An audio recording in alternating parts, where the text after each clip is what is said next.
Si me había olvidado hacer un par de clics. Par de cliquis. Bien, estamos viendo, como decía, buenos días a todos. Hoy día tenemos poquita gente aquí presente, probablemente sea por el control, ¿no? Pero el control todavía falta, o porque se van a ir a aplaudir el decano. Ah, puede ser, nuevo decano, tenemos nuevo decano oficialmente ya.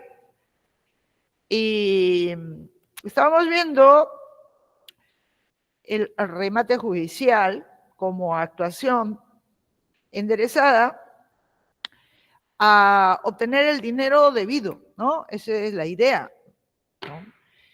Ahora, esto es una carrera de obstáculos. Lo cierto es que nuestro legislador prioritariamente ha centrado toda su regulación, que per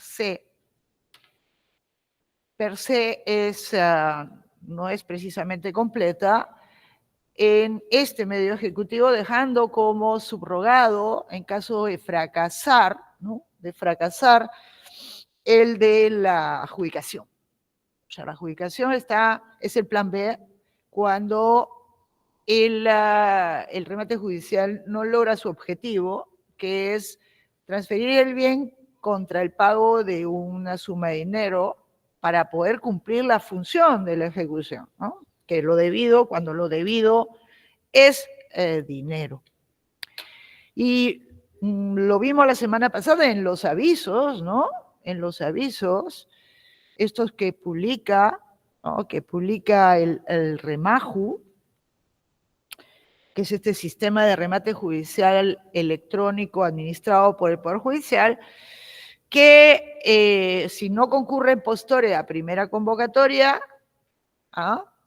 en primera convocatoria la base para ser postor, o sea, la primera postura que puede hacerse, alzo la mano por defecto, porque cuando el remate es presencial uno levanta el dedo, ¿no? La primera postura que se puede hacer es la de las 2/3 partes del valor de tasación y parten de la idea de que ahí van a empezar a subir, ¿no? Esto en la hipótesis que hubiera más de un postor, porque si hay un solo postor, que es lo usual, pues se van a quedar en la base si es que hay postores. Si no hay postores, siquiera uno, entonces se convoca una segunda, disminuyéndose en el remate tradicional el número de publicaciones de convocatoria. En el REMAJU, el sistema de remate judicial y electrónico, la convocatoria se hace, la publicación se hace toda al interior del sistema, lo cual lo hace bastante clandestino. Y también, como eso está reservado solo para los inmuebles, también se hace la colocación del aviso en el inmueble. Por eso es que muchísimos remates judiciales electrónicos se suspenden, fundamental y esencialmente por falta de pegado de aviso. Es curioso. O sea, por una actividad física se suspende el remate electrónico. Si uno entra al remate judicial, a la página esta, pues se va a encontrar que la gran mayoría de remates que si uno lo busca como finalizado, no están finalizados, están suspendidos por las más variadas razones, y la que prima es por falta de pegado de aviso.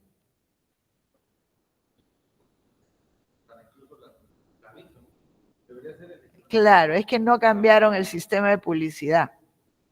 Y entonces mantuvieron el que tenía que hacerse esta triple publicidad, que en este caso es en la página del REMAJU, que es absolutamente clandestino, bastante clandestino, casi clandestino, en el juzgado y en el inmueble.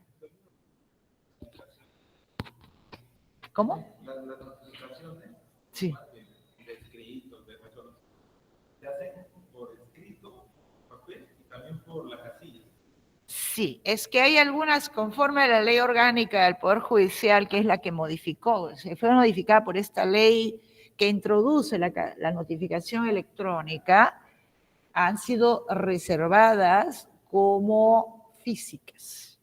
La notificación inicial al demandado es una de ellas.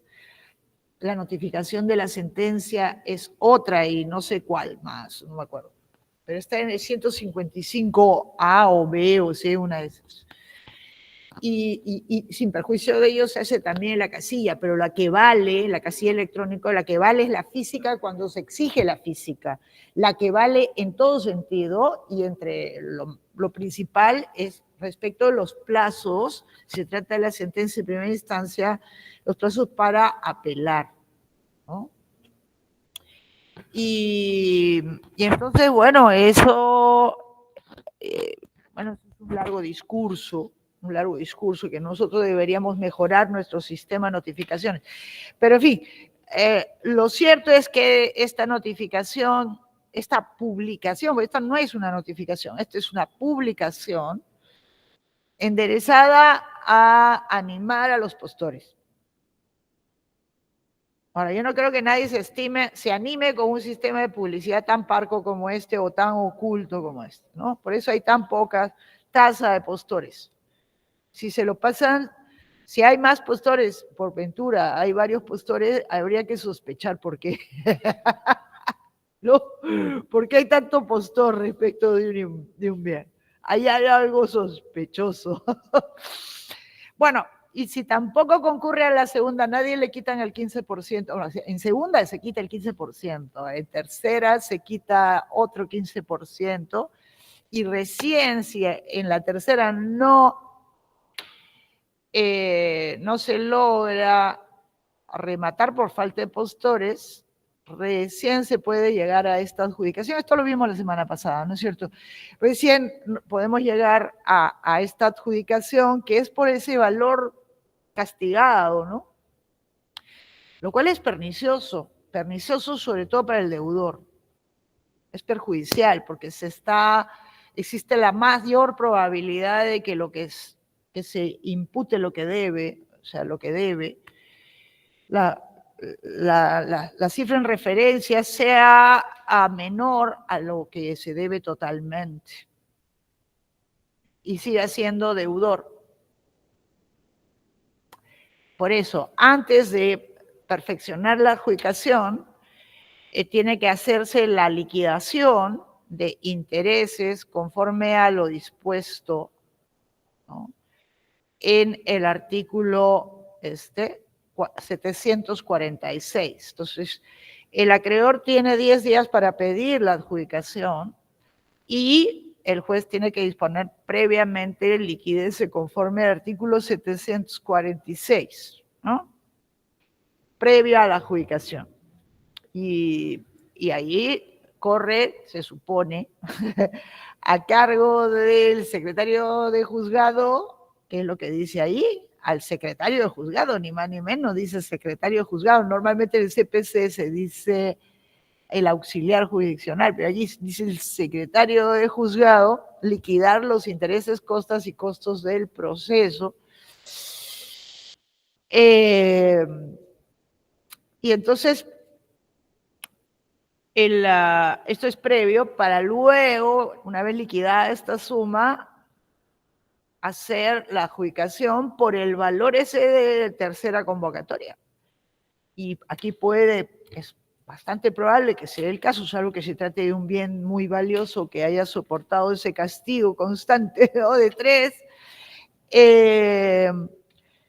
puede darse la situación que el deudor siga siendo deudor, es decir, la cantidad por la cual se adjudica el bien al ejecutante sea menor, ¿no?, sea menor a lo debido por todo concepto. Y en consecuencia, ¿qué pasa en esos casos? Que la ejecución no puede considerarse concluida, porque la ejecución para el CPC se considera concluida cuando se obtiene el íntegro de lo debido, es decir, todo lo que cubra, todo, no solo lo debido más sus conceptos accesorios, sino también todo lo que haya costado el llevar adelante la ejecución, es decir, costas y costos.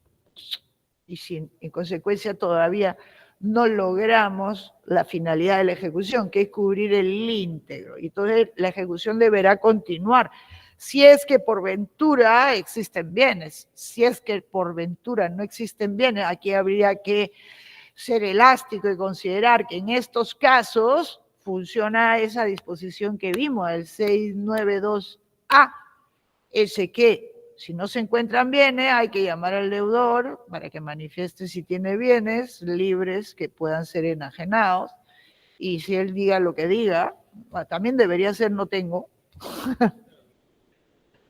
Claro, no tengo, pues, ya no tengo, pues ya me remataron todo lo que tenía, ¿no?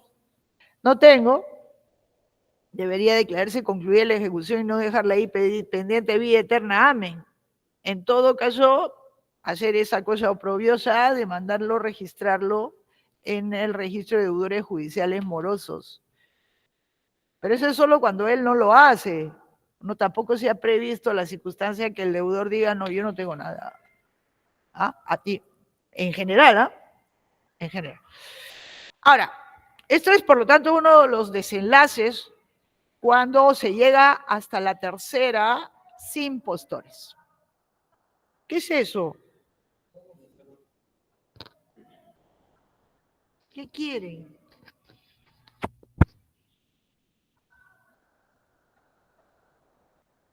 Abajo. Es una mini manifestación. Estaba todo tranquilito.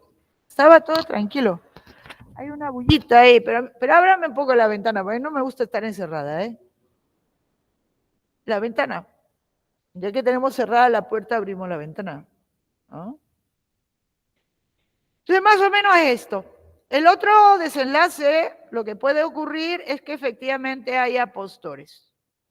En primera, en segunda, en tercera. Y se trata de bienes muebles, decíamos.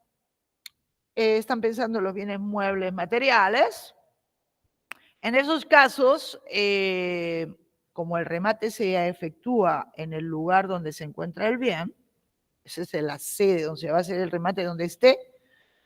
Si está pues en un almacén, se hace en ese almacén los bienes muebles. Si está pues en un garaje, por ejemplo, se ha embargado lo embargado es un vehículo donde se encuentre depositado los bienes muebles, allí se realiza el remate. ¿Por qué? Porque es consustancial, están pensando los bienes materiales y en consecuencia se hace la subasta y el que resulta ganador se le debe en el acto pagar en efectivo, porque no hay otra posibilidad.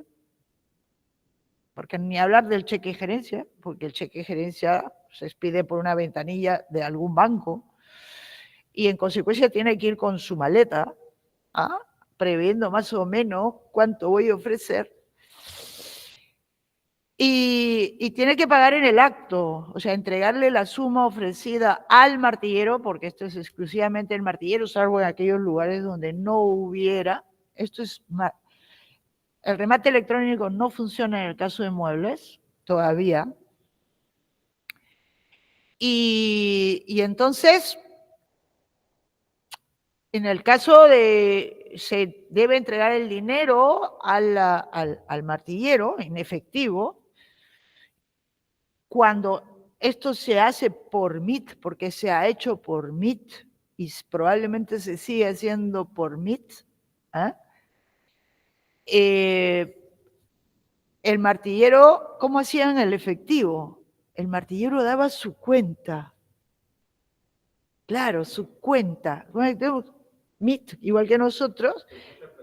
Sí, claro, ¿por qué? Porque él es el que tiene que hacer el depósito judicial, conforme al código. Y entonces, ahí podía, no, ¿cómo puede funcionar el efectivo? ¿No? Te podía hacer vía transferencia, ¿no? Ya vería, pero ¿cómo? Pero la simultaneidad se perdía, porque aquí estaba, simultáneamente se paga, simultáneamente se entrega el bien, pero si es virtual en el de muebles, ¿cómo le vamos a entregar el bien en el acto? ¿No? Eso es lo que pasa cuando no se regula todo por ley y bien, ¿no? Si nosotros hemos introducido ¿Cómo se ha introducido las audiencias por MIT en el ordenamiento peruano? Por una resolución administrativa del Poder Judicial, no por ley.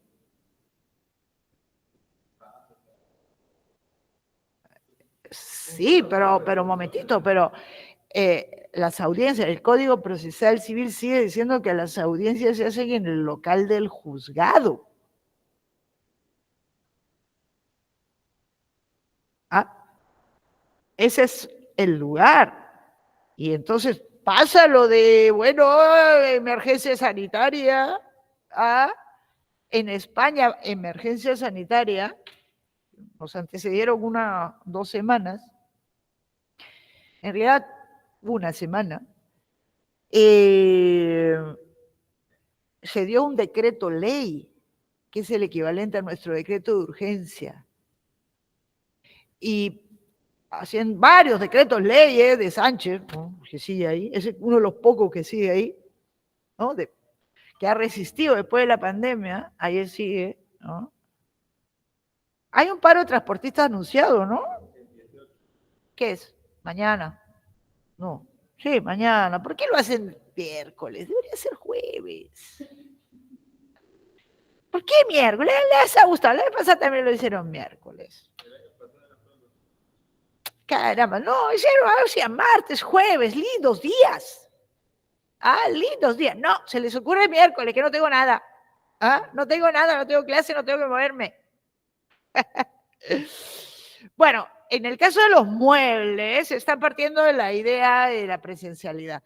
Pero les decía, las audiencias, porque esto viene entendido como una audiencia, está bajo las reglas de las audiencias. En el caso del remate de muebles se hace en el lugar donde se encuentran.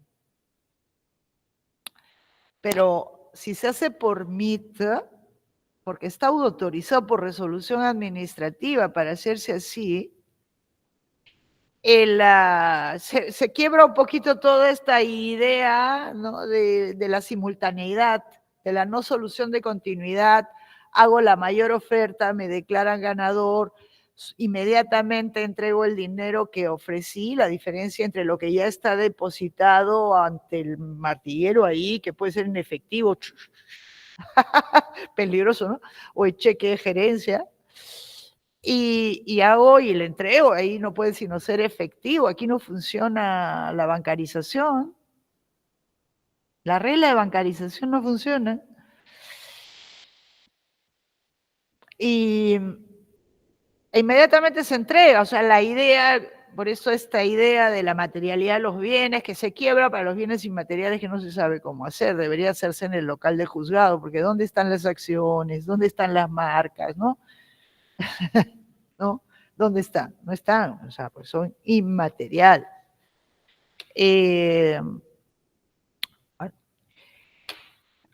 Algún día tendremos una regulación más o menos discreta de este tema, que se adapte a los diversos tipos de bienes, pero en realidad bastaría remitirse a las normas sobre los inmuebles, ¿no? Y bueno, en el remate de muebles, sea que sea en primera, en segunda o en tercera, el acto final, la actuación final del remate judicial que consuma esta etapa es el del depósito de la suma en el Banco de la Nación, que es tarea que le corresponde al martillero público. Tengan ustedes en cuenta que él tiene este deber. El martillero es considerado un órgano de auxilio, o sea, está sujeto a deberes, ¿no? Y no sé si lo dije las semanas pasadas, porque se me confunde, porque justo estaba en el mismo punto en la Católica, entonces no sé dónde he dicho una cosa y dónde he dicho la otra, o si lo he dicho en los dos lados. Es que los honorarios del martillero no los paga, como es usual que sea, no los solventa el propio ejecutante. Eso es lo único que no solventa el propio ejecutante, sino el adjudicatario. O sea, los honorarios, y esto está en la ley del martillero público, y en la modificación que se hizo con esta ley al Código Procesal Civil, en donde dice que los honorarios del martillero se los pague el adjudicatario. ¿Y por qué el adjudicatario? Porque es el que lleva la maleta, pues. Es el que tiene el dinero. En cambio, el dinero asegurado para él. O sea, más asegurado que no el propio ejecutante. Porque de repente el martillero dice, no, yo no, para evitar esta circunstancia, ¿no? Que el martillero diga, ay, no, yo no me intervengo si es que no me pagan primero. ¿No? Pero en realidad no sé si han pensado eso, pero eso es para asegurarle, eso obviamente debe haber movido cielo y tierra a los martilleros, para que quien le pague es el quien en ese momento tiene la liquidez para hacerlo. ¿Ya? Eso obviamente integra las costas de la ejecución, pero ya se agarraron prioritariamente de lo que se entrega, una parte para mí, ¿eh? ¿Ah? Y bueno, ahora, los martilleros, tenga usted en cuenta, y esto nadie lo ha estudiado, nadie ha puesto el grito en el cielo, yo cada año que entro a este punto lo digo, los martilleros son los únicos profesionales en el Perú que tienen una tarifa, tienen tarifas profesionales, es decir, cobran en base a un tarifario que está en la ley del martillero y su reglamento. Eso lo puede el martillero 1, el martillero 2, el 3 y el 4 tienen que cobrar igual. O sea, no hay competencia entre martilleros. Esto es inconstitucional. Es inconstitucional. O sea, ya no existen precios fijos en el Perú desde la Constitución del 93. Por eso es que los notarios no tienen tablas tarifarias. Antes las tenían tarifas, no honorarios. Ahora tienen honorario, ahora desde la Constitución del 93 tienen honorarios.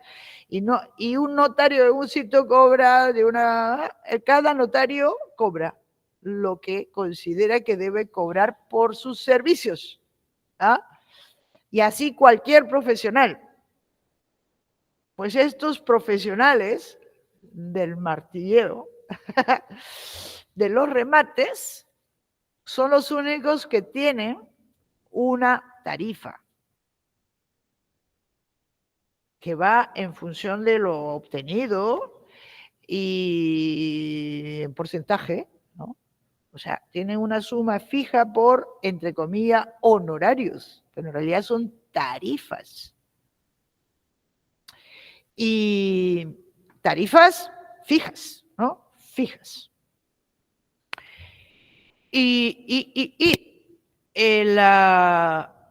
Esto sería para mí inconstitucional, pero nadie ha puesto el grito en el cielo.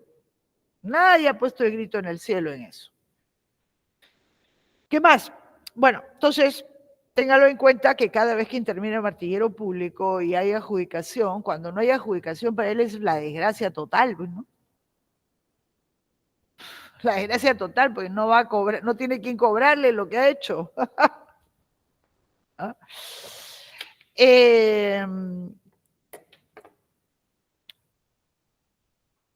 Cuando hay adjudicación, en consecuencia, tratándose de muebles, es el propio martillero quien tiene la tarea funcional de hacer el depósito judicial, con lo cual el dinero, como siempre, todo dinero que se obtiene, ya sea incluso primariamente, donde se embarga directamente dinero o se embarga algo muy similar al dinero, que son fondos en cuentas bancarias, son otro tipo de cuentas, otro tipo de bienes fácilmente transformables, que son dinero, pero que pueden ser créditos en general, dinerarios, en algún momento van a converger en un depósito judicial a la orden del juzgado ejecutor.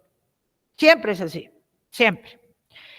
En este caso, en los muebles. Lo propio ocurre con el remate de inmuebles, que es donde estábamos viendo y donde se aprecian las profundas diferencias entre una compra-venta de derecho privado o cualquier otro mecanismo enajenativo, cualquier otro contrato que implique la enajenación del bien, también no necesariamente un contrato, aunque ahí hay un contrato, pero no pienso entrar a esas discusiones. Si cuando se constituye una sociedad yo hago un aporte, ¿no? Aporte de un bien, ¿no? No estoy diciendo de cuál sociedad, hago un aporte de un bien, ese es un acto de enajenación, ¿no? Que ahí haya un contrato o no haya un contrato, lo dejo a los comercialistas que se diviertan, pero digamos cualquier acto de enajenación, ¿no? Y lo que de derecho privado lo que distingue, que no es tan apreciable tratándose de...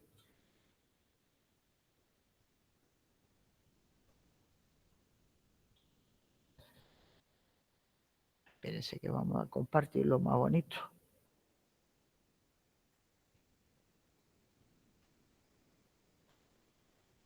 Tratándose de bienes inmuebles,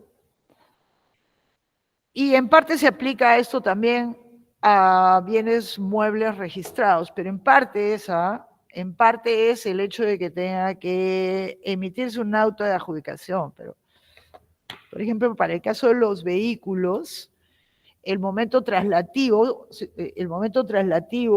el momento de la entrega. Luego hay que perfeccionar, digamos, hay que formalizarlo haciendo público en el registro de propiedad vehicular, pero como a través de la emisión de un auto de adjudicación, pero que no, per se no transfiere la titularidad está dada por la entrega. Sigue siendo un bien mueble y por ningún lado nos dice que la inscripción perfecciona la compraventa, ¿no? O el acto de transferencia, ¿no? En general. Bueno, respecto al auto de adjudicación, este se emite, ¿no? Después del depósito por 3 días.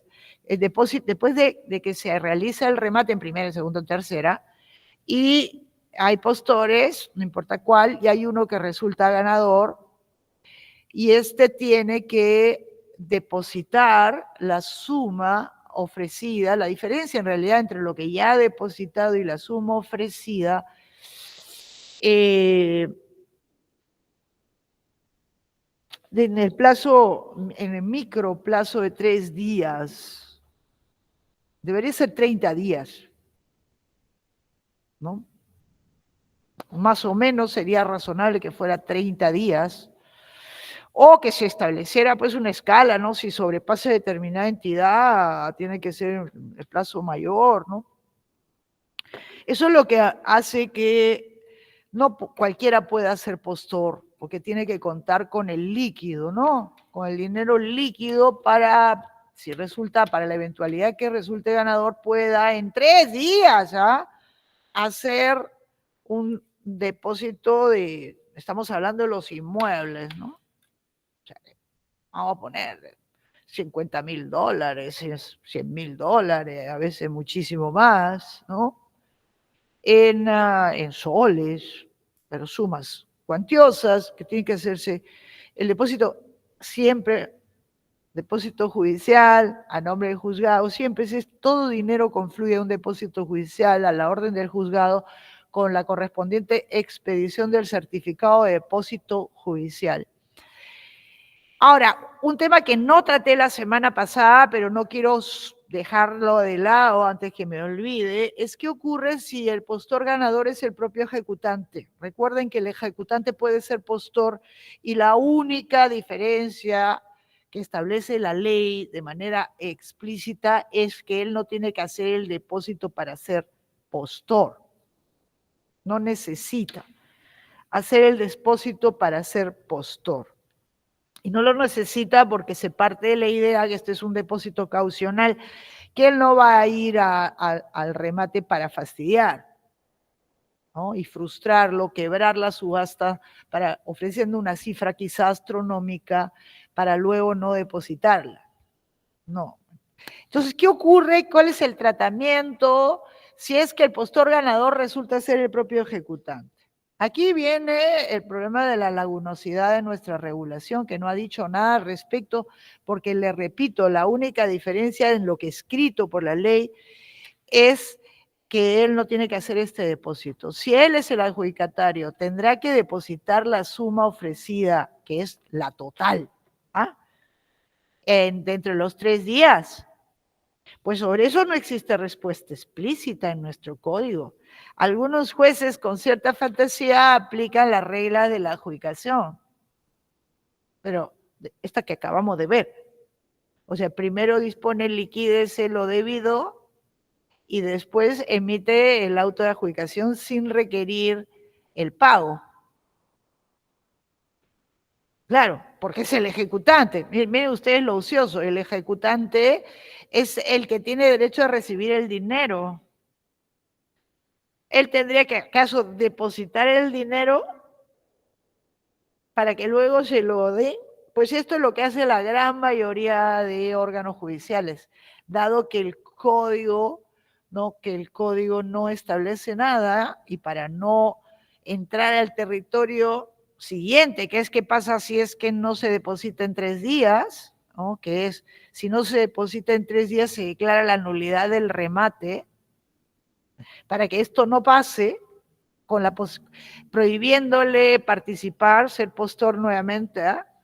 Para que esto no pase, cuando el ejecutante es el propio postor ganador, ¿no? O sea, coinciden, normalmente cuando son bancos sobre todo, pues tienen la liquidez para hacerlo y entonces hacen el depósito judicial. Hacen el depósito judicial.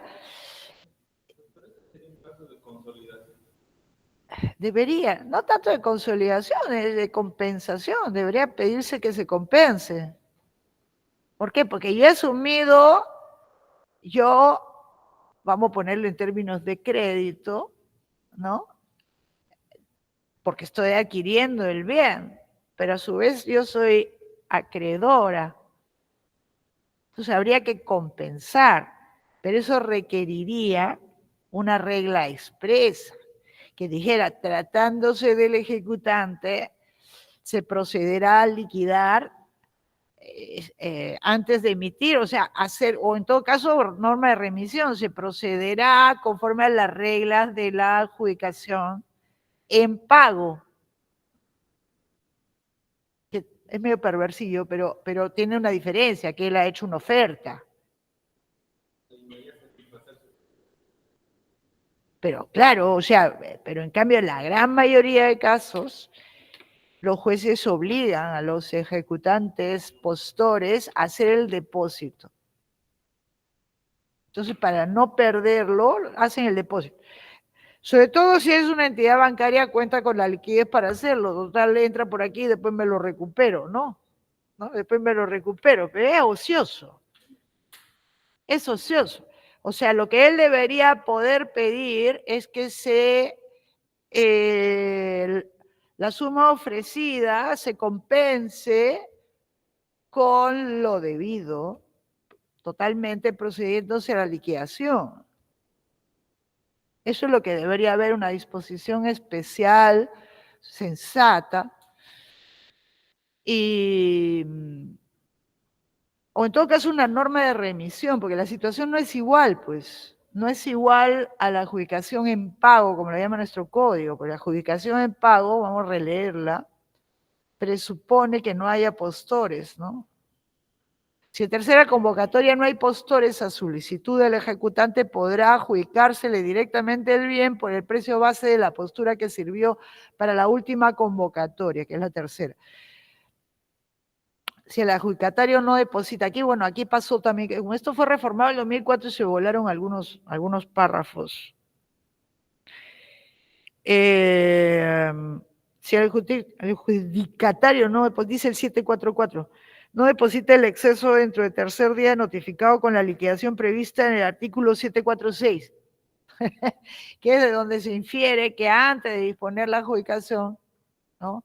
Antes de disponer la adjudicación en pago, la otra es la adjudicación al mejor postor, tiene que hacerse la liquidación. Y esto debería, esta liquidación del 746, para saber cuánto se debe por todo concepto, y estás con TAS, ¿no? hacer la compensación de las dos voces, la pasiva y la activa, ¿no? La activa es el dinero depositado en el Banco de la Nación con sus intereses, ¿eh? A veces se pierden en determinados incidentes que saltan por ahí.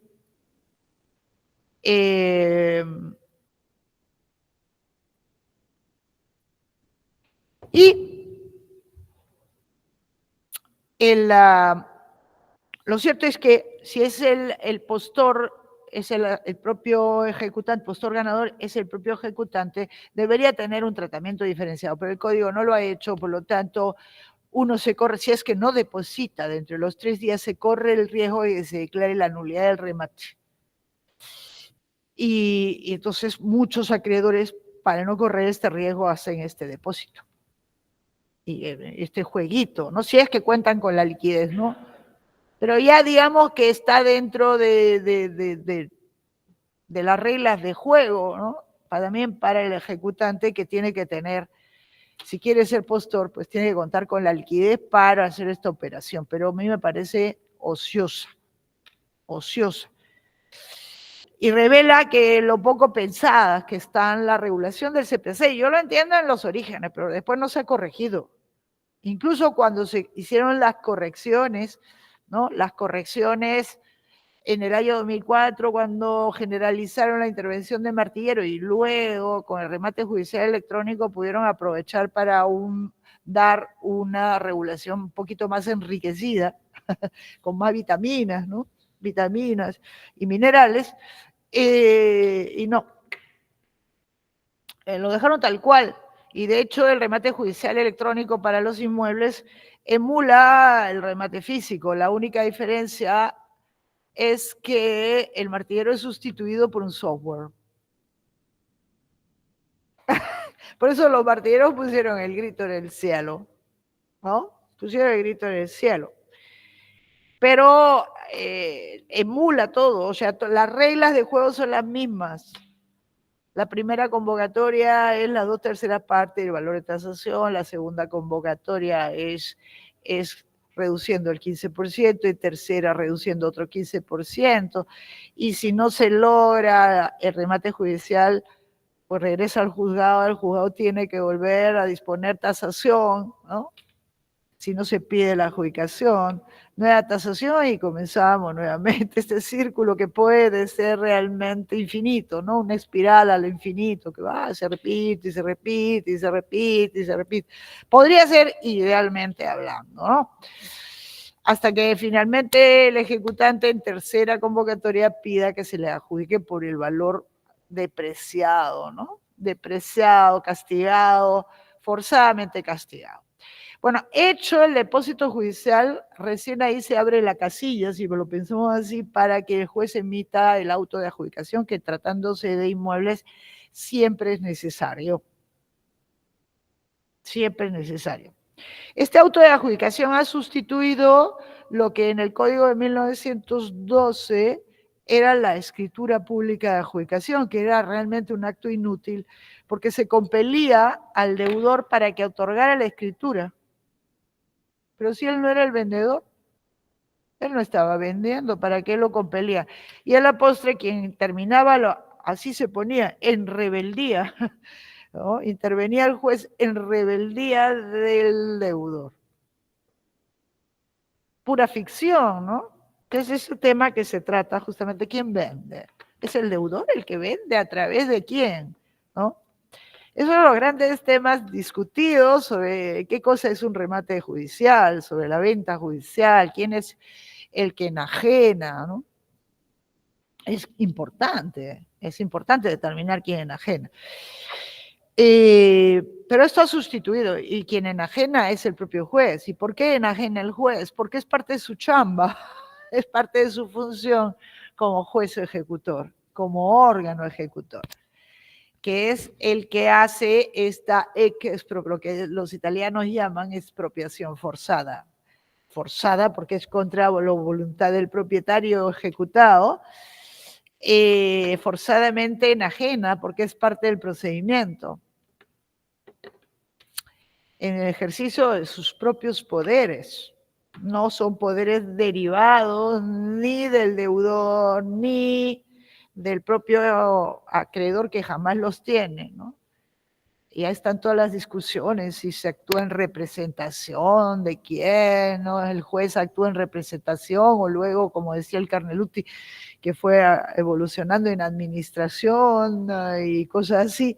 Entonces estas son especulaciones que tratan de darle, cuadrar el círculo de que sea el remate judicial bajo la óptica del derecho privado, de lo que es un contrato, ¿no? Que requiere manifestaciones, acuerdos, y entonces entre quién se forma este acuerdo. Esto es un acto de autoridad previsto por la ley, y el juez o el órgano ejecutor esto mismo lo hace sin ser juez, no es inherente a ser juez tampoco, es inherente al ser el órgano ejecutor que lo hace, ¿no? Lo hace como lo hace el ejecutor coactivo, que tiene unas reglas para la ejecución tributaria. Para la tributaria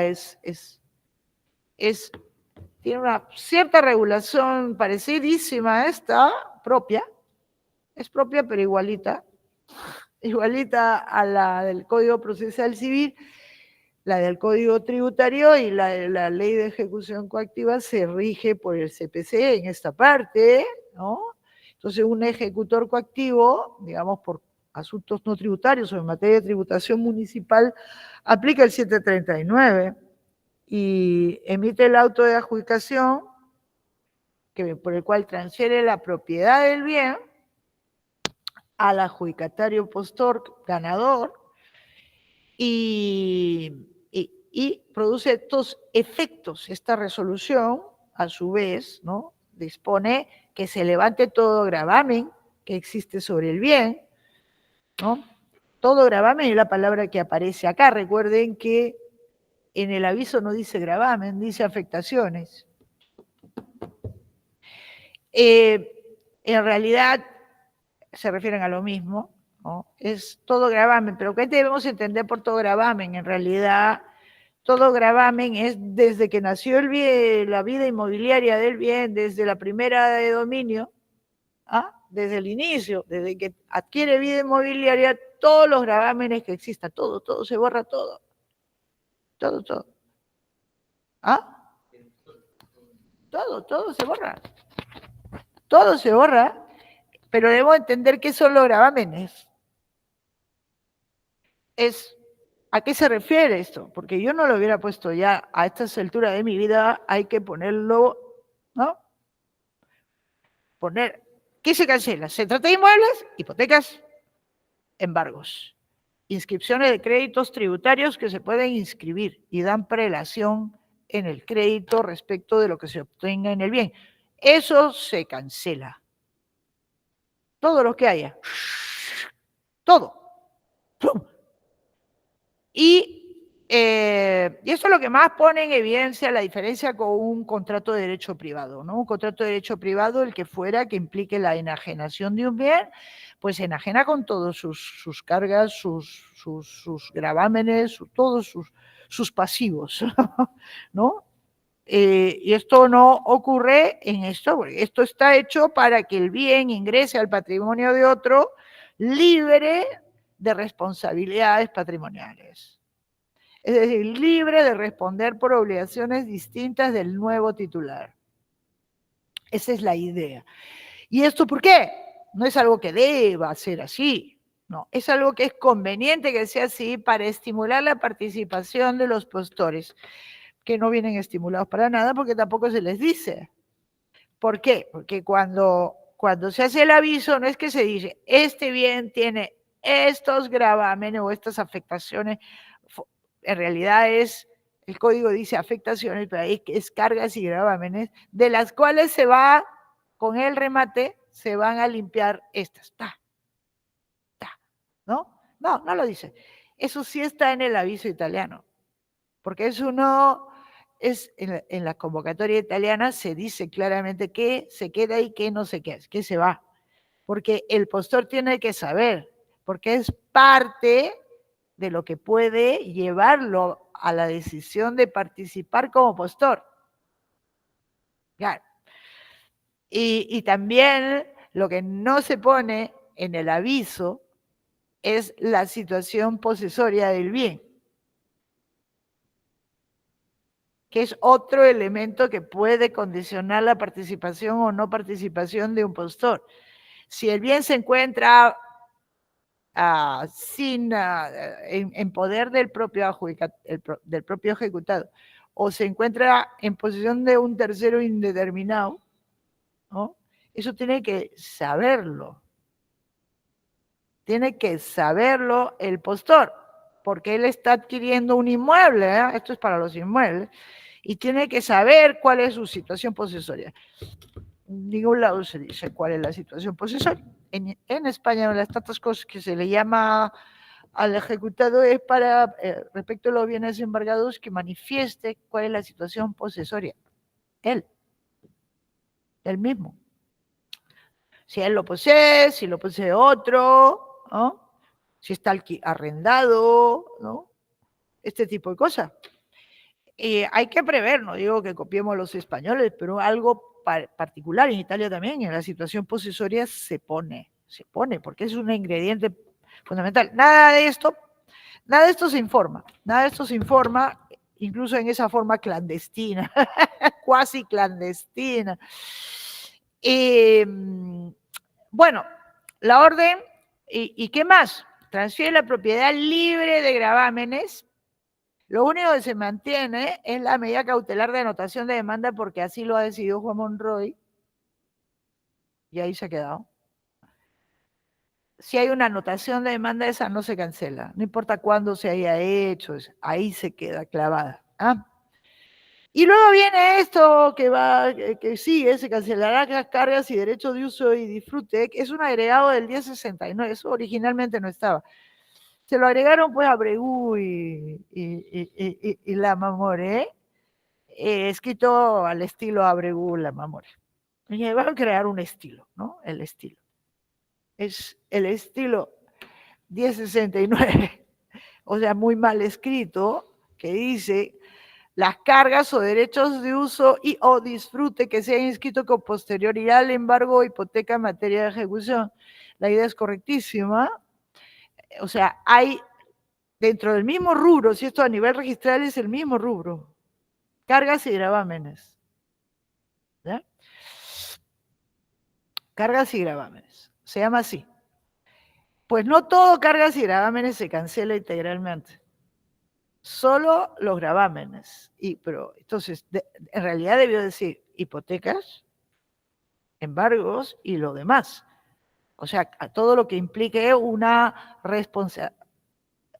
Vincular un crédito con un bien, como es la inscripción conforme al Código Tributario de las resoluciones de determinación de deuda en la partida registral de un bien. Ese es un privilegio que tiene, privilegio en sentido genérico, que no en sentido técnico jurídico, que tiene la acreedor tributario, que poder inscribir un crédito. Ningún otro crédito se inscribe. Ningún otro crédito se inscribe. Se inscribe, se va. Yo la veía ahí que estaba con... Deja abierto nomás, porque creo que ya... Deja abierto, deja abierto. Hoy día solamente han venido... Usted también póngase, ¿eh? Me voy a anotar yo. También yo estoy presente. Voy a multiplicar mis alumnos. Esto es porque tienen miedo al terremoto. ¿Ah? Miedo al terremoto. Miedo no sé qué. Y tampoco no hay muchos, ¿ah? Muchísimos en online. Pero no hay poquito, hay 60. Claro, porque yo estoy 59, porque está usted.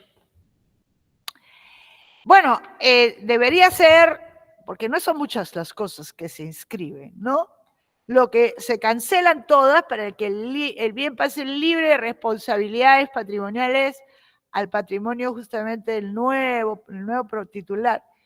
Pero lo demás es posterior a la anotación del embargo o la inscripción de la hipoteca.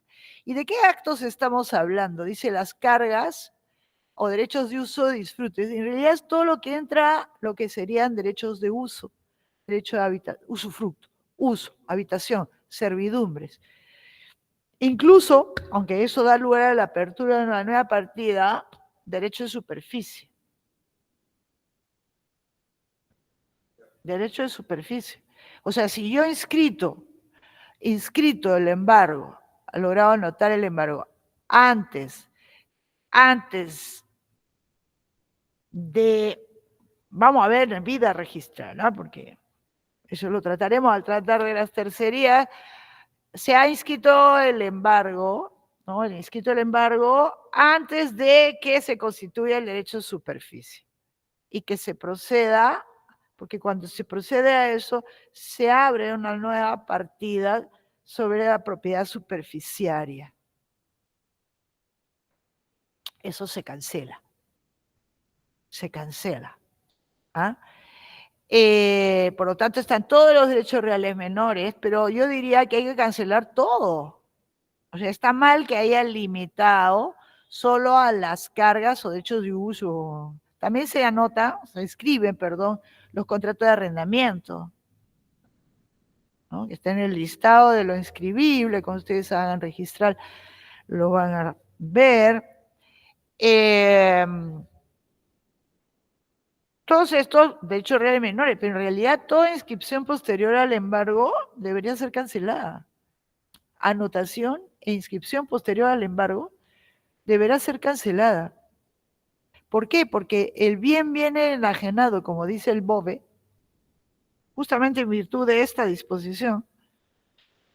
También en el Perú se puede decir, justamente por este inciso 2, que cuando se remata el bien, se remata en la misma situación registral que cuando se hizo la anotación o la inscripción de la hipoteca. Todo lo que ha sobrevenido es inoponible al acreedor embargante o al acreedor hipotecario. Pero ¿de dónde sacamos? Ahora tenemos de dónde aferrarnos. Antes no había de dónde aferrarse. Hasta el 1069 no había de dónde aferrarse. Aquí, desde el momento que se cancela todo lo que viene después, nos está justamente, aparte que ven en la igualdad de tratamiento con una hipoteca, que no es poco decir, pues ahí se aprecia la igualdad de tratamiento de la propia normativa procesal. Bueno, la normativa en general, sin procesal ni nada, la normativa peruana, ¿no? De la equiparación entre hipoteca y el embargo. Se cancela lo que viene después. Ahí hubiera sido más fácil decir se cancela todo asiento, puede ser de dominio, o todo asiento de los demás rubros posteriores a la anotación del embargo o la inscripción de la hipoteca.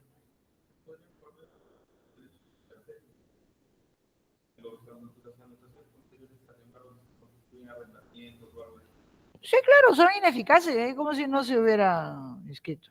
A remate el consumado, ¿eh? Porque puede ser que no se lleve adelante el remate, puede ser que el embargo venga en algún momento levantado, puede ser que el deudor cumpla, ¿no? Pues, y ahí no pasó nada, pero es a remate consumado. Entonces, aquí hacemos la ficción de que el remate es como si se hiciera en el momento en el que hizo, registralmente hablando, en que se hizo la anotación, o, del embargo, o se inscribió, porque ese sí es un asiento considerado un asiento definitivo, es inscripción, el de la hipoteca. ¿No? Aquí les faltó un poco de audacia, pero debemos interpretar que se cancela todo lo que viene después. Cancelado,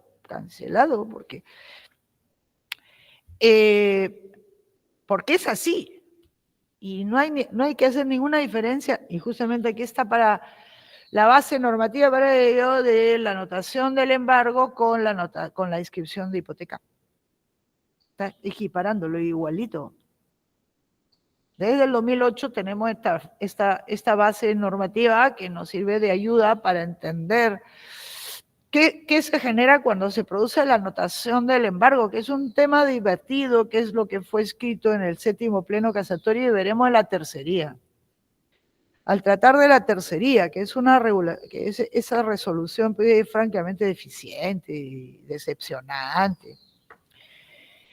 ¿Y qué más se hace en este auto de adjudicación? Pues en este auto de adjudicación lo que se hace es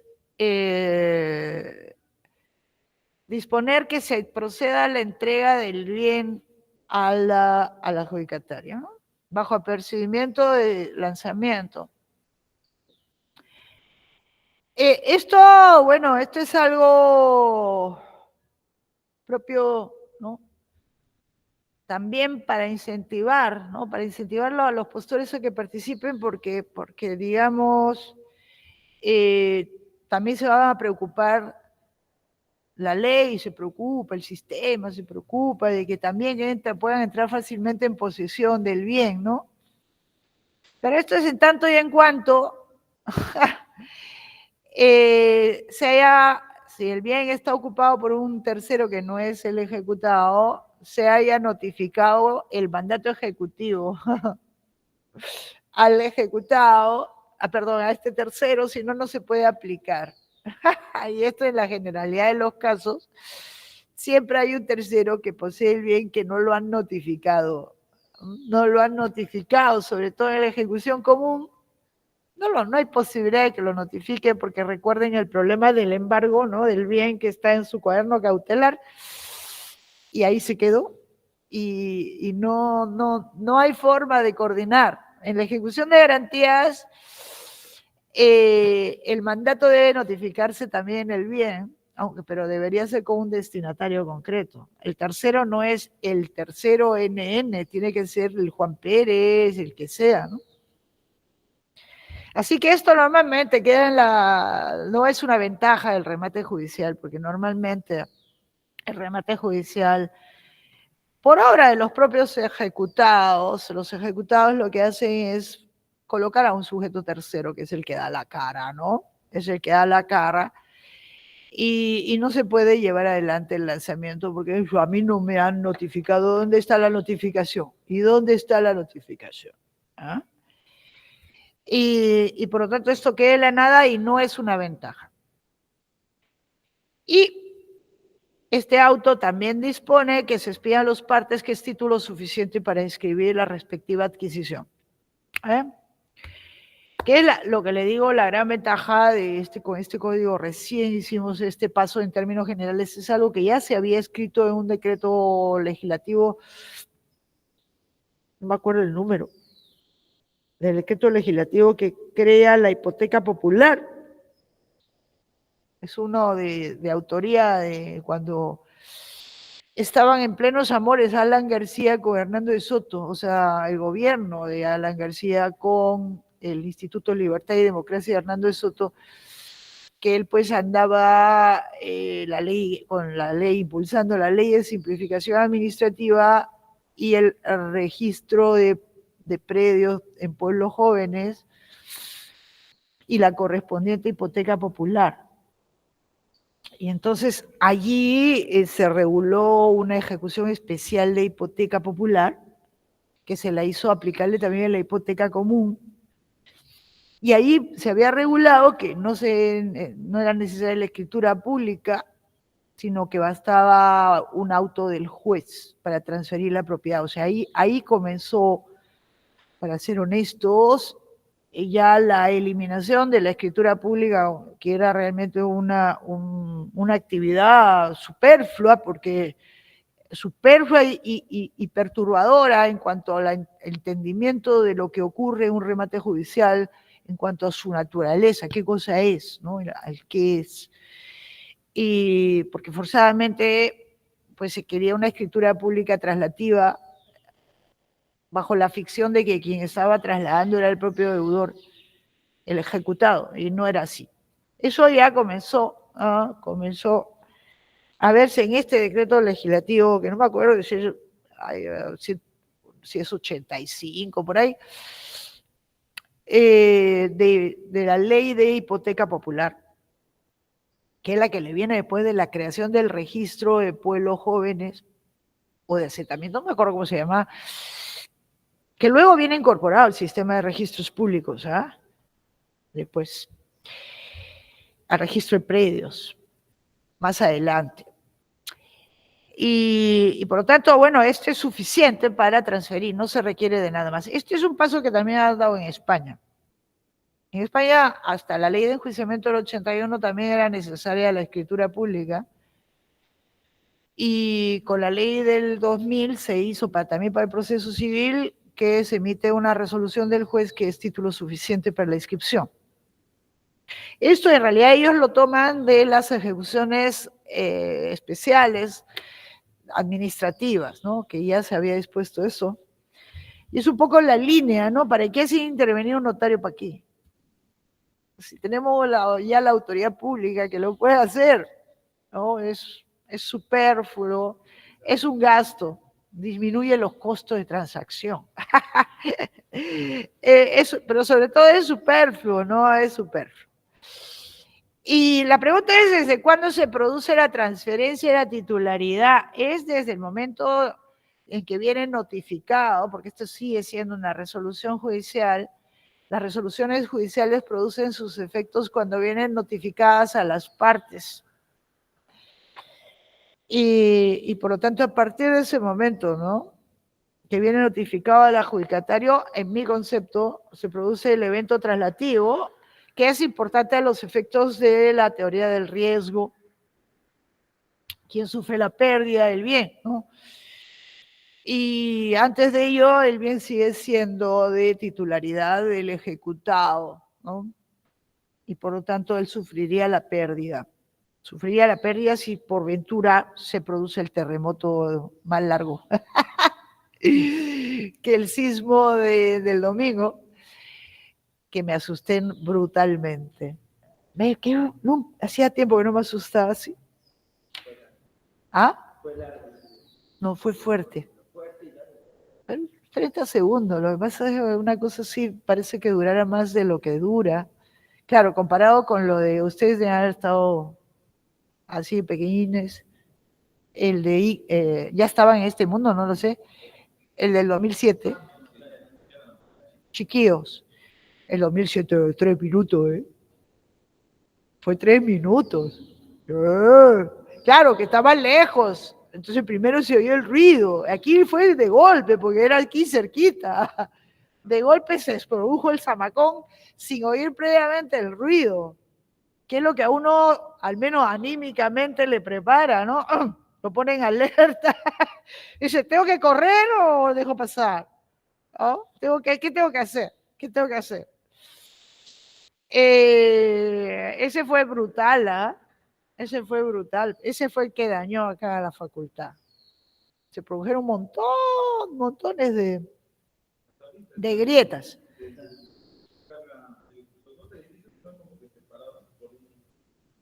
Sí, pero está reparado esto, ¿ah?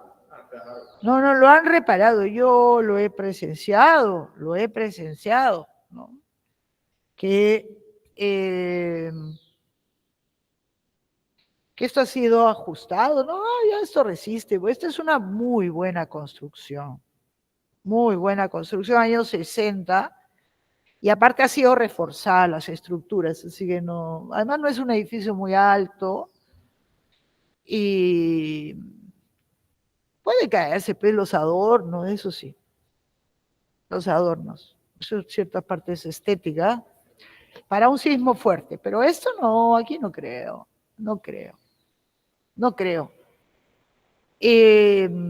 Así que tranquilos nomás, vengan nomás, vengan nomás. Vengan, vengan. Muy bien, se produce el auto de adjudicación después de que el dinero es depositado. Miren que en el mueble es al revés. Primero se entrega el dinero y después se entrega el bien. Y con lo cual se produce la transferencia y la titularidad que la hace el martillero. La misma pregunta debería decir, ¿por qué el martillero puede entregárselo? ¡Oh, mi estimado Roberto! Usted no tiene miedo a los temblores, ¿no? ¿Qué tal? Ahí, me asusté bastante. Ahí se debe mover bastante ese edificio ahí para esa zona, ¿eh? Sí. Sí, se sacudió todo. Pero, ¿saben qué cosa? En mi casa no se produjo nada más. Se me cayó un relojito, ¿ah? Un relojito que estaba mal puesto. Nada más. Porque estaba mal puesto.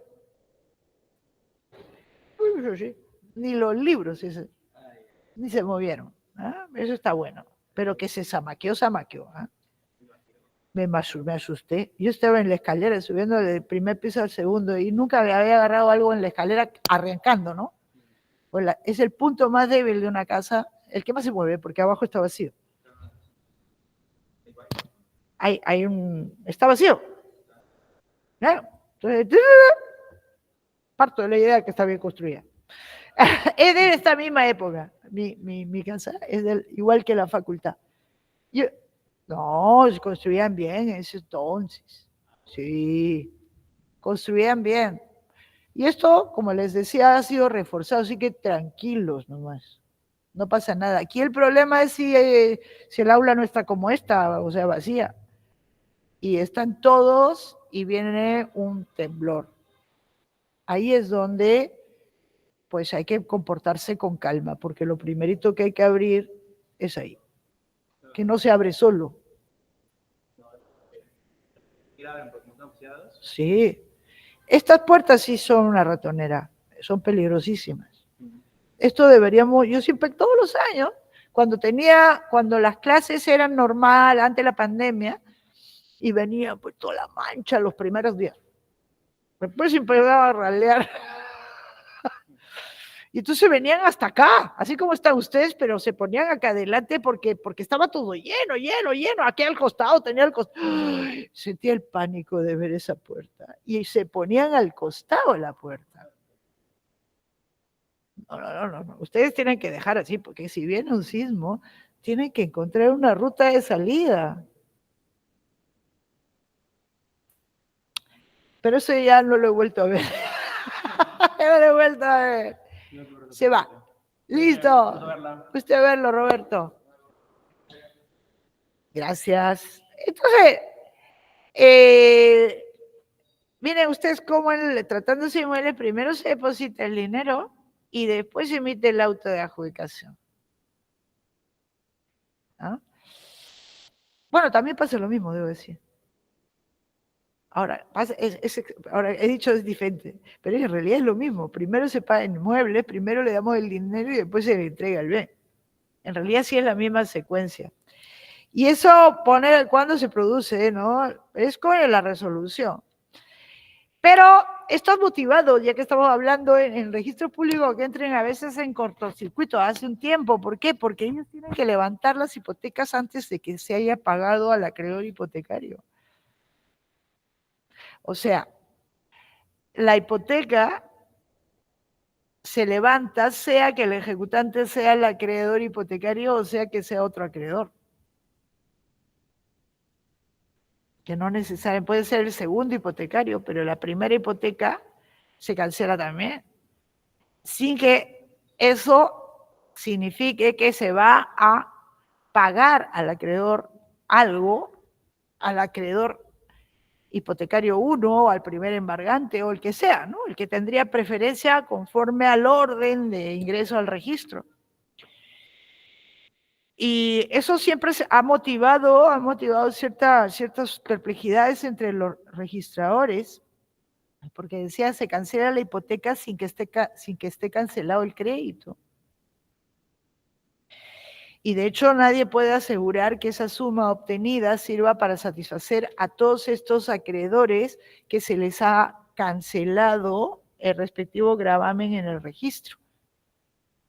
¿Por qué? Porque no existe una disposición, como sí estaba en el Código de 1912, que decía, después de depositado el dinero, el juez hay que presentar certificado de gravámenes recién allí, decía el viejo código.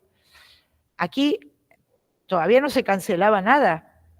Entonces, ¿qué hacía? Mandaba a citar a los acreedores con derecho preferente registral y que se depositara o se mantuviera en depósito esa suma correspondiente, ¿no? Digamos, sea embargado por la suma de 20, sea hipotecado hasta la suma de 40, ¿cierto? Si estaban antes en orden de preferencia, digamos, se había obtenido 90, pues para el primero matará a los primeros, o sea, retener la suma, y a los otros, los que no son, los que vienen después del propio acreedor ejecutante, también se les mandaba a citar si había un remanente. Esto ha desaparecido el código, con la consecuencia que por lo que ocurre luego, haya o no haya cancelaciones de gravámenes, ¿no? Porque puede no haberlos, que puede haber, el único gravamen es el que en virtud del cual se está procediendo a la ejecución, por ejemplo, un embargo, por ejemplo, la hipoteca, ¿no? Una ejecución de garantías, el único gravamen es ese y se va a cancelar, y agotó su función. Pero hay otros casos en donde puede tener varios hipotecas, varios embargos, el mismo bien. Ahí está en el aviso plasmado, en el único lado, porque no hay certificado de gravámenes en la ejecución común por ningún lado. Por ningún lado, no está, porque no se requiere, no se le requiere que se presente siquiera, no lo hay. Ni siquiera hay una disposición que diga al juez que controle, qué sé yo. Nada. No hay nada. Pero no hay certificaciones, no existen certificaciones en la ejecución común de ningún tipo. En la ejecución de garantías está al comienzo, pero eso puede haber cambiado a lo largo del tiempo. Y tampoco se dice que tenga que presentarse un certificado de gravámenes antes del remate. No se dice por ningún lado, no hay nada de esto. No hay nada de esto. Y haya o no haya otros gravámenes en general, el dinero obtenido va a ser usado para satisfacer exclusivamente al acreedor ejecutante. Es decir, ese dinero obtenido en el remate, cuando se haya cancelación, no hay estas retenciones de sumas como sí estaba establecido en el artículo, bueno, no me acuerdo qué artículo, pero en el Código de Procedimientos Civiles, ¿no? En donde pasaba lo que suele decirse, ¿no? Pretium locus rei. O sea, el precio, el producto del remate toma el lugar de la bien. Y entonces, si yo tenía una hipoteca hasta por el monto de 40, ese 40 me lo tienen que reservar para mí del producto obtenido. Si yo tenía un embargo hasta 50, depende cuál es primero, ¿no? Si se ha obtenido 90, digamos. Cualquiera de los dos es primero, ¿no? Entonces se puede retener 50 y va a quedar 0 para el ejecutante.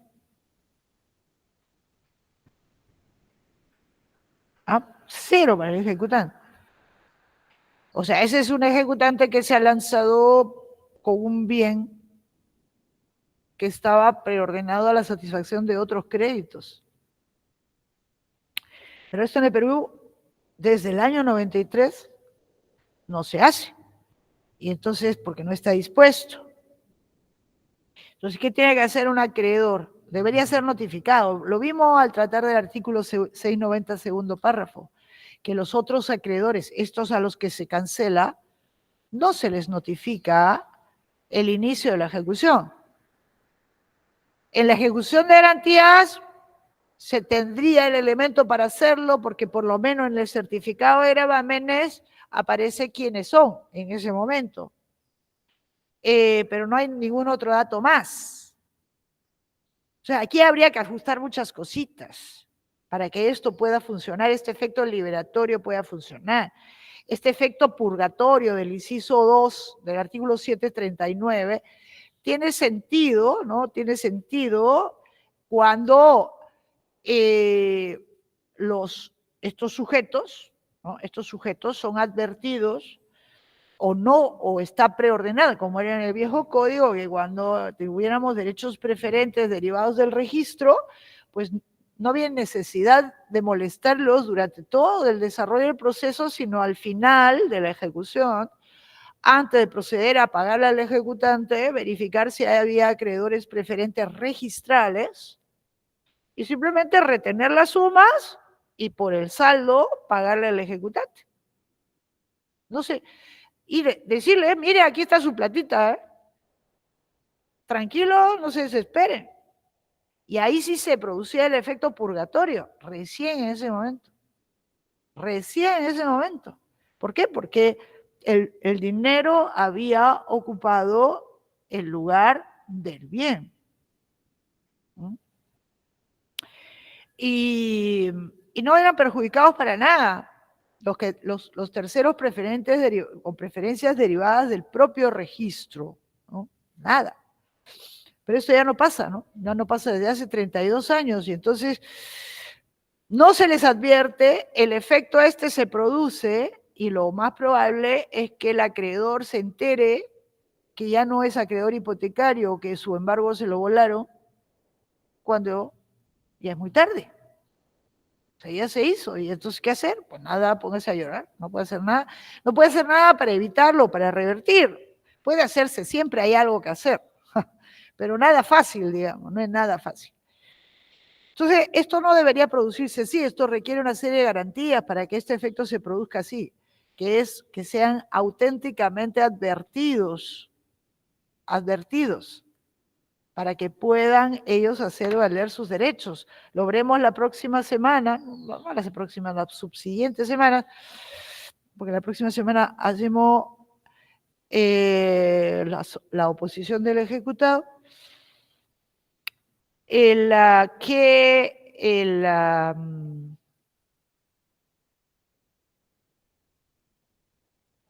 mecanismo previsto por el legislador es la tercería, ¿no? La tercería de preferencia de pago, pero mal previsto, pues. En el viejo código esto ni lo necesitaba hacer un acreedor hipotecario, porque sus derechos eran totalmente protegidos sin que hiciera nada, ¿no?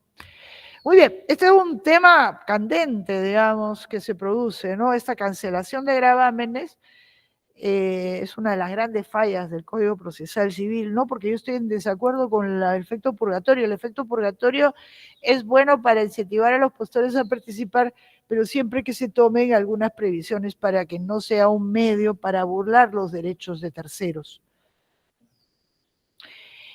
Muy bien, tengamos en cuenta que tenemos ya el dinero depositado, se ha emitido el auto de adjudicación, que repito, también funciona para bienes muebles registrados, para hacer el registro respectivo, simplemente para hacer la inscripción en el registro, no a los efectos de la titularidad, que eso se rige por la regla de los muebles. Y luego, una vez que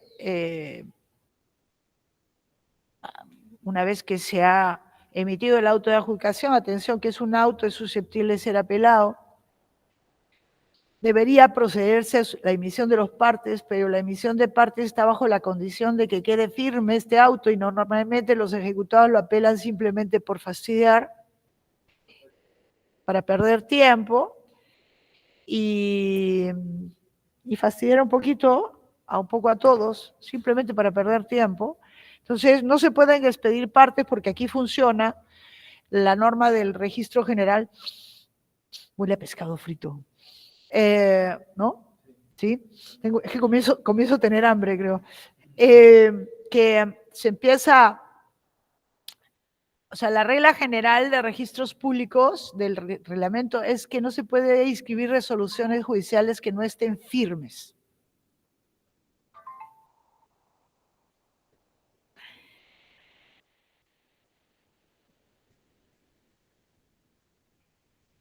Si ya están firmes, recién ahí se pueden expedir partes, porque si no registro no lo va a escribir. Lo que sí puede hacerse es, a veces, si uno tiene temor que el ejecutado esté cocinando alguna cosita turbia, ¿no?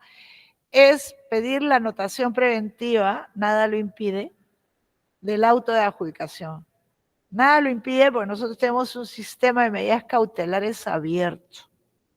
Como medida cautelar, pedir la anotación preventiva del auto de adjudicación hasta que quede firme.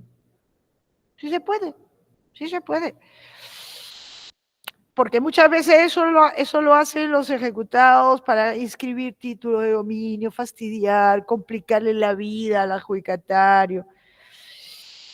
Y entonces, bueno, con eso tema, en realidad con el depósito judicial queda perfeccionado, se logra la finalidad del remate, que es la obtención del dinero.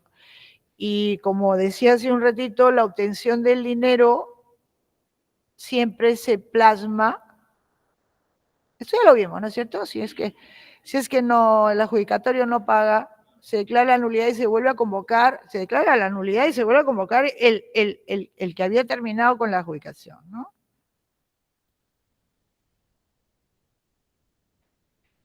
Y esto sí creo que no lo vimos, este es un artículo que también habría que aconsejar que se revise, porque si bien el remate judicial tiene sus propias reglas, ¿no? Hay aspectos que sí deberían regirse por las normas de derecho privado, como la capacidad, por ejemplo, ¿no? Y las consecuencias de la incapacidad, los vicios de la voluntad, la simulación. ¿Ah? Que no es exacto, propiamente exacto, lo que se ha plasmado aquí. El 743 dice, sin perjuicio de lo dispuesto el 741, que es que declarar la nulidad en aquellos casos en los que el postor ganador no hace el depósito en 3 días, pues, repito, evidencio 3 días de nada. Si luego el cuarto, ¿qué problema hay? ¿No? Logré la finalidad, ¿cuál es el problema? ¿No? ¿Cuál es el problema? Porque 3 días, debería ser a petición de parte, una cosa así. Porque eso de pasa 3 días y ya vos. Incluso se discute si es que uno hace el depósito en 3 días y el certificado lo presenta al cuarto. Ha habido juzgados estos de la subespecialidad, pero no por nada son subespecializados, son ¿ah? ¿Ah? Nos dicen, no, se ha presentado el cuarto día el certificado, pero yo he hecho el depósito en 3. No, pero el certificado tiene que declarar la nulidad del remate. Ya está hecho el depósito, ya está la plata. Hay que volver a declarar la nulidad. ¿Y qué hacemos con esa plata? ¿Para qué? Si ya tenemos la plata. ¿No? ¿Para qué? ¿Para qué? Es eso ya, es la forma por la forma, eso es con el formalismo, ¿no?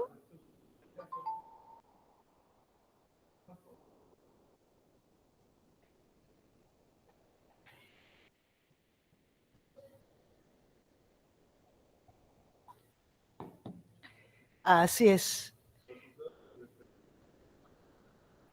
Sí, es que están parametrados.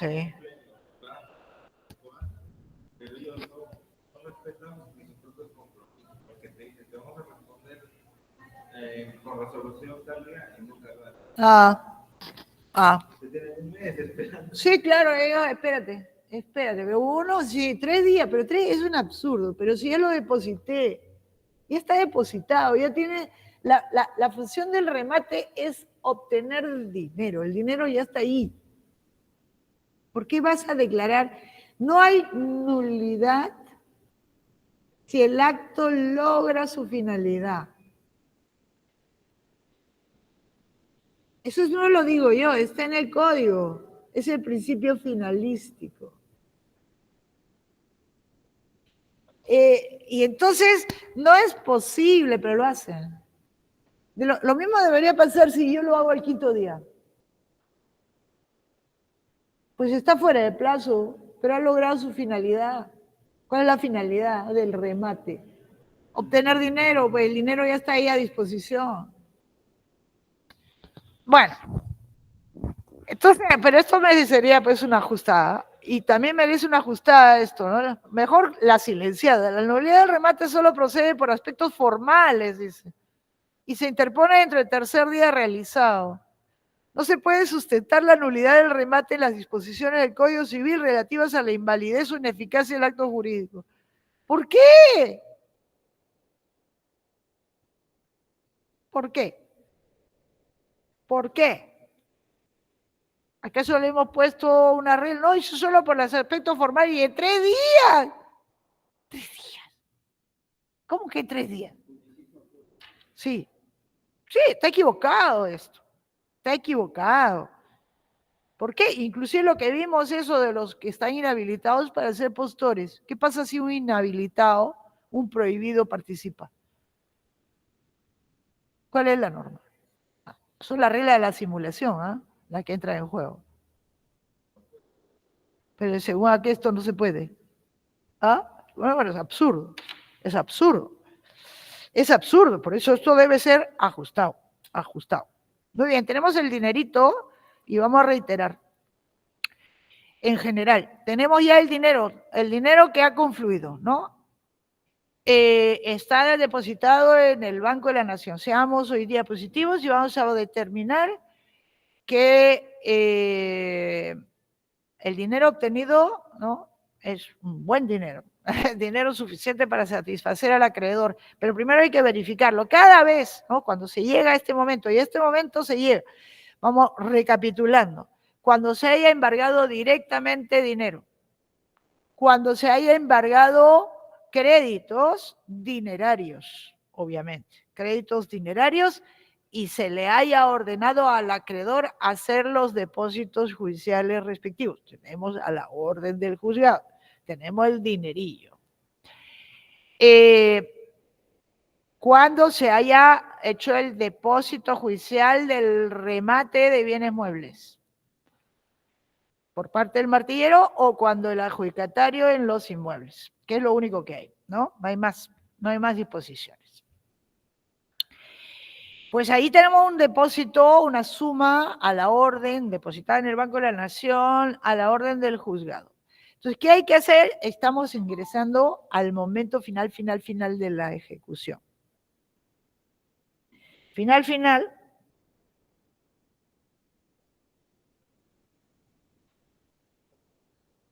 Y estamos en el momento previo al final, cuando todo va bien, que hay que proceder a la liquidación del pasivo. Pero ahora sí vamos a leerlo completo, el artículo 746. El artículo 746 dice que está mal. Al disponer el pago al ejecutante, al, preposición articulada, está equivocada. Ahí creo que debe decir, no es al disponer, sino, y así debe entenderse, antes de disponer el pago al ejecutante, el juez, porque no puede hacer las dos cosas a la vez, el juez ordenará al secretario de juzgado liquidar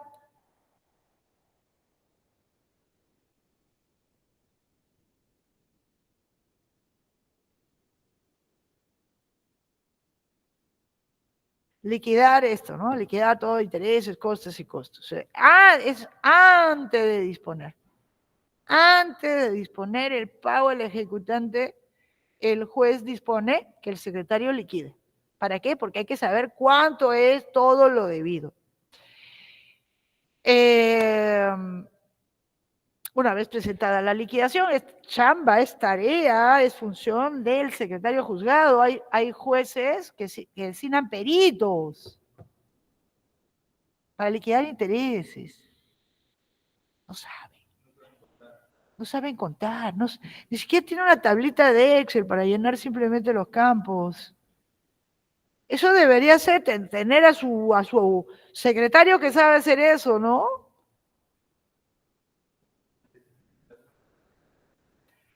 Esto es una operación aritmética. Los intereses, ¿no? No es tanta ciencia. Y, o sea, liquidar intereses es operación aritmética. Pero con una tablita de Excel, mejor. Y costos hay que pedirle, pues, al ejecutante cuánto ha gastado, ¿no? Ya, pues tiene que presentar toda la documentación al ejecutante, ¿no? Al ejecutante. Y ahora, esta liquidación se presenta, o sea, la hace el secretario. Es increíble. Tengo que buscarme alguno de los grupos. Usted tiene también que integrarse porque no se pierda el grupo A, aunque sea. No se pierda el caso. Por eso quiero que se divida en dos partes. Es un informe escrito por un lado y un videíto para pasarlo. Claro, para que todos saben el caso del otro, ¿no? Del otro grupo. Y quiero hacerlo, por favor. Hasta que no tenga todos los grupos no lo puedo hacer. Pero no sé si está completa. ¿Ah, sí? No, me pasó la otra chica, la chica del jueves, pero de ustedes no. De ustedes, no sé por dónde, tampoco, de repente me la paso por algún lado, pero no sé por dónde. En sueños puede ser, pero no importa, bueno, pero lo quiero programar para que sea la entrega en septiembre. ¿Ya? Quiero en septiembre la entrega. Tenemos tiempito, pues, pero estamos en junio ya. Claro. Entonces, ¿qué quería decir? Ya me estoy perdiendo. Entonces, esta liquidación, que debería ser algo sencillo, puede ser observada por las partes y luego, ¿no? Tiene 3 días para observarla. Una vez dice absuelto el traslado. Y como que a este artículo le faltan partes, ¿no? ¿Qué traslado en la observación o en rebeldía? O sea, ahí parten de la idea que se pone en conocimiento de la otra parte y que la otra parte pues tendrá lo suyo que decir. Se resolverá aprobándolo, modificándolo y eso que está subrayado con todos esos puntos interrogativos es porque requiriendo su pago no es el verbo equivocado. Lo que debe hacer el juez es disponer su pago. Si es que la palabra pago la queremos emplear en este contexto, porque esto es cualquier cosa menos un pago. Es una atribución satisfactiva, me gusta llamarlo así, para distinguirla justamente de la actividad. Esto no lo hace el deudor ni un encargado. El deudor no es un solves, es el propio órgano jurisdiccional. Pero no es requiriendo su pago el verbo ahí, que vamos a requerirle otra vez que pague. Pero si el dinero está a disposición del juzgado en el Banco de la Nación, no es que le vamos a requerir el Banco de la Nación. ¿Eso dónde está representado? Ese producto de la ejecución en uno, a veces varios certificados de depósito judicial, que tienen unos números así de grandes. Lo que hay que hacer es endosar lo que debe, que es lo que no se dice acá, porque por ningún lado he encontrado la palabra depósito judicial. O sea, eso se hace preter legem, al margen de la ley. La ley no dice nada cómo se hace y debería decirlo. Debería decirlo, pues que debería decir que aquí la suma liquidada, una vez aprobada, es la que se dispone pagar. ¿Cómo? A través del endoso del certificado de depósito por la cantidad liquidada. ¿Por qué? Porque el certificado de depósito puede ser por suma menor, y entonces hay que disponer que el íntegro pase a la orden del todo, aunque lo liquidado sea menos, sea más. Pero puede ser que sea por suma mayor, y entonces páguese a la orden de la cantidad liquidada, que es menor a la cantidad que se encuentra depositada, representada en el documento. Y esto va a significar que se emita un nuevo certificado de depósito por el saldo, el cual deberá en su momento ser endosado al ejecutado en cuanto propietario de los bienes, ¿no? Que sí, puede ser el deudor o puede ser un tercero, como ocurre normalmente en la ejecución de garantías.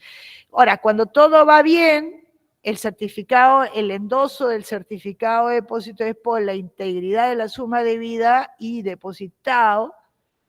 Lo depositado es igual, poco raro, o mayor, ¿no?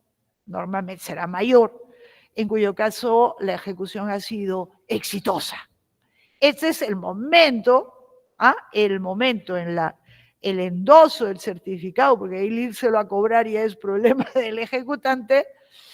El endoso del certificado es el momento final del proceso de ejecución, cuando lo obtenido y liquidado es superior a lo liquidado, o es igual, o un poco raro, o igual a lo liquidado.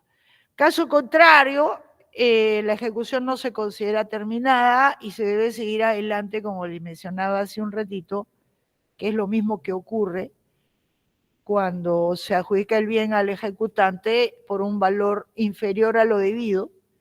La ejecución no puede considerarse terminada hasta que se satisface integralmente al ejecutante, o bien ya no se puede satisfacerle, y entonces tenemos en estos casos que no hay bienes conocidos, pues aplicar este 692 del registro de deudor judicial moroso para el saldo, ¿no? Si fueran fantasiosos, no tendría que pensarlo mucho, que eso ocurre cada vez que no se sabe la existencia de bienes que puedan responder por la obligación en el saldo, ¿no? En este caso del saldo. Entonces hay que llamar al deudor para que diga y manifieste si tiene bienes. Si en 5 días no dice nada, el ejecutante pide que se le registre por el saldo como deudor judicial moroso y se acaba la ejecución. Pues no podemos tener las ejecuciones ahí pendientes a la espera de, ¿no? A la espera de que el ejecutado le ingrese alguito al patrimonio del deudor, que él va a estar muy prevenido de no hacerlo visible. Les aseguro. Ahora, la ejecución de garantías tiene una peculiaridad. Esto que acabo de decir es bastante común, es decir, que puede haber lo que se llama un saldo deudor, es decir, se ha obtenido menos de lo debido.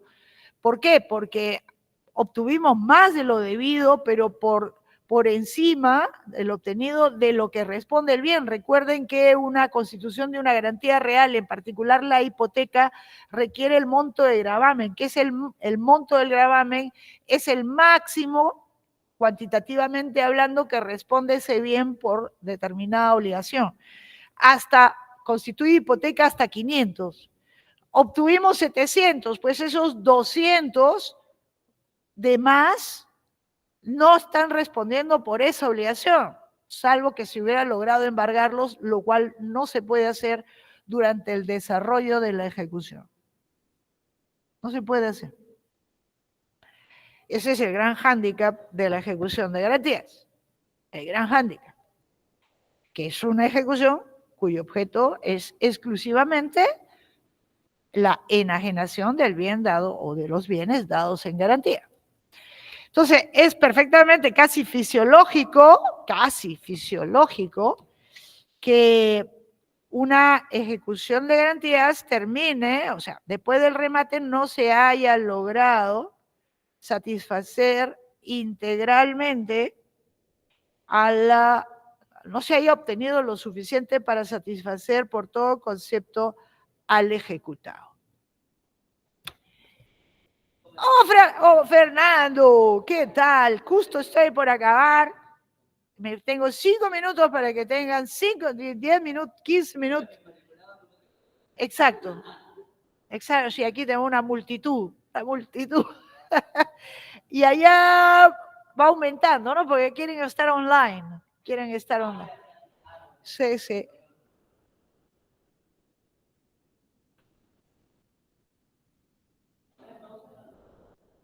¿Cómo? No, ahorita acabo. Ahorita acabo la ejecución dineraria. La próxima semana hacemos la no dineraria y luego entramos territorio oposiciones. Oposiciones. Y terminamos, Fernando, antes del semestre. Antes de la finalización del semestre terminamos la ejecución. Eso sí es un récord, ¿eh? Es un récord. Yo creo que hemos ido bien. Lo que pasa es que no tenemos tenido feriados. A veces esos feriados nos arruinan. Bueno, esto era tan fisiológico que en origen el artículo 724, es decir, obtener menos de lo que se debe por todo concepto, que el artículo 724 original del CPC decía, si después del remate del bien dado en garantía hubiere saldo deudor, este será exigible mediante proceso ejecutivo.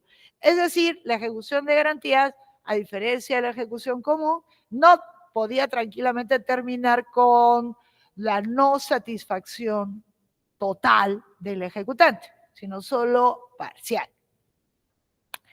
Lo cual es usual, así es en España también.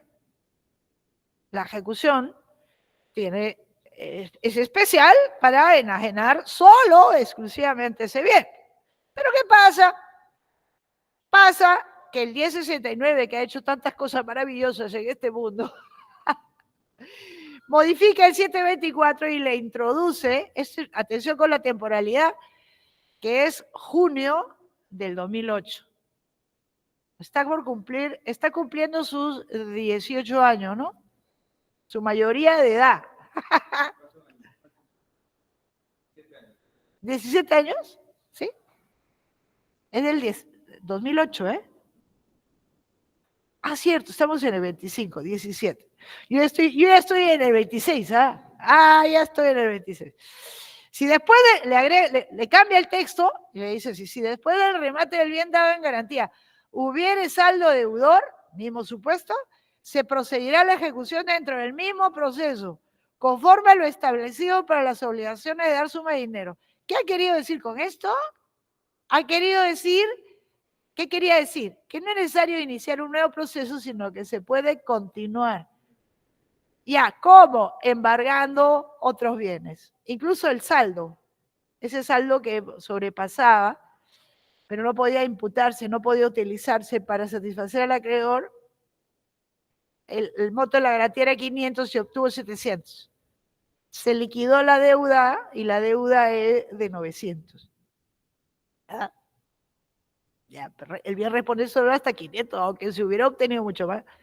Y entonces se sigue conforme lo estableció para las obligaciones de dar submarinero. ¿Qué ha querido decir? Se procederá al embargo de bienes, eso es lo que ha querido y continuamos ahí nomás. Pero como el embargo, como siempre, no está, no lo ponen, ¿no? No lo ponen. Pero esto, no crean que está así. ¿Qué pasó aquí? Que había muchos que saben cuando sale el 1069 que se habían quedado en el aire. ¿Por qué? Porque el 1069 formalmente, terminológicamente, elimina el proceso ejecutivo. Ya no existe algo llamado proceso ejecutivo. Y a la par, la ejecución de garantías terminaba con el remate del bien en la entrega de lo obtenido, satisfacer o no satisfacer al acreedor ejecutante, y por el saldo deudor tenía que abrirse un nuevo proceso. ¿Qué dice el 1069? No se abre un nuevo proceso, pero había quienes sí se les había cerrado. Ya. O sea, estaban en el limbo, no sabían qué hacer. Parece que mueven sus fichas y en el año 2015, 10 años atrás, casi, a través del decreto legislativo 1231, esto es tiempos de Humala, cuando estaban así los casos de los arbitrajes truchos, ¿ah? Caso, ¿cómo se llamaba este? El que hacía arbitrajes truchos. La especulación inmobiliaria. Caso Orellana, porque no era el único. Yo la tuve de alumna, la hija, en la Lima. ¡Ay, qué feo! Me di cuenta. No sabía si era su hija. Porque no iba a poner como ejemplo caso Orellana. Oh, bellito. Claro, ¿cómo vamos a hacer? Sí, en penal. Y yo la tuve de alumna, la Yamoja, ¿no? Nadie sabía qué hacer con el caso de Yamoja. Hay que callarnos callados. Nada de hablar de... No hablen de motivación. No hablar de motivación. El 1231, decreto legislativo, que lo que hace es introducir se supone algunas medidas anti-arbitraje fraudulento, ¿no? Se introduce esa reforma al Código Civil sobre registro, el 1219. Bueno, algunas modificaciones. Y ahí, de contrabando, en las disposiciones finales, dice al final, modifíquese el 724. Miren la redacción de quien escribió esto. Cuando se acredite que el bien dado en garantía no cubriera el íntegro del saldo deudor. Fernando, ¿se ha dado cuenta de lo que cómo está escrito esto? Se procederá a la ejecución dentro del mismo diferente proceso. ¿Qué ha querido decir?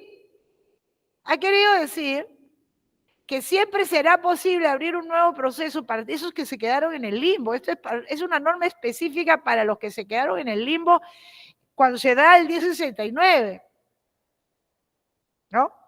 Que podían iniciar un nuevo proceso. Pero ¿quién lo entiende ahorita? O sea, si ustedes agarran, no sabiendo nada, abren el 724, no entienden nada, porque ¿cómo se puede entender? Esto es ininteligible.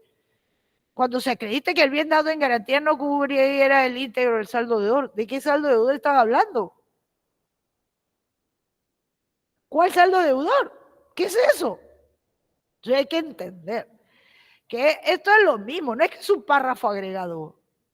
Él lo que quería decir el 724, hay que tener el histórico, para ponernos en contexto, que es, si en el remate se obtiene menos de lo debido, o porque, por la razón que ya sabemos respecto a la hipoteca, pues se puede proseguir por el saldo debido en ese o en otro proceso.